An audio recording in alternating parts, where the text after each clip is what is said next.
と、これホタテがね、いつ入れていいのか分かんなかった。これも温めとかないとダメだったな。まあいいや。ちょっと温まりやすい。上に乗っければ温まりやすいかもしれない。この上にね、やっぱあれをかけないといけないね。小麦粉かけない。適当に乗っけとけばいいや。さらに小麦粉乗っけないとダメだよ。まあいいか。このクリームになるだけだからね、別にこれにコーティングするとかじゃない。余らしといてもしょうがないので。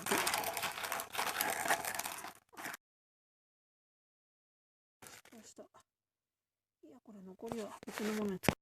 このね、ホタテの出汁が出るから、本当は下の方から入れていった方のがいい味になったでしょうね。こうクラムチャウダーみたいになるね、これね、きっと。冷凍だからちょっとね。あとね、ターメリックを入れてもいいって、ローズマリーを入れてもいいって言ったんだけど、ローズマリー持ってないから、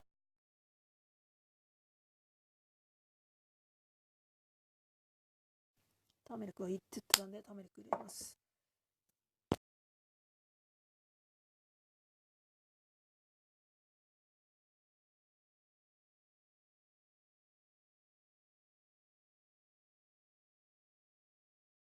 せっかくなのでもう一個入れます、やっぱり。あんまり少ないと味しない。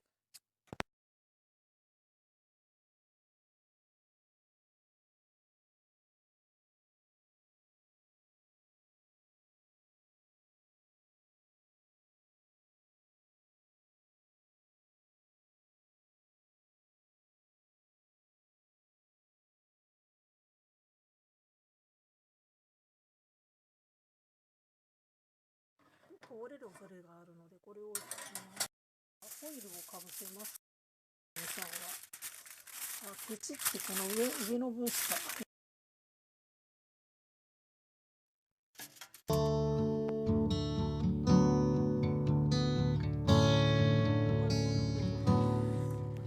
とりあえず15分やってるのかな。じゃあでもね、加熱したら、いや15分でいいや。よし。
ちょっとこれやばいから、ベーキングパウダーのせいなのかちょっとわかんないぞこれ。ターメリック入れたからちょっといい匂い。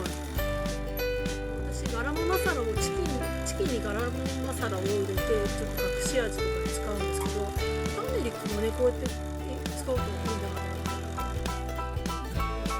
ら、すげえいい匂いする。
し味になってる。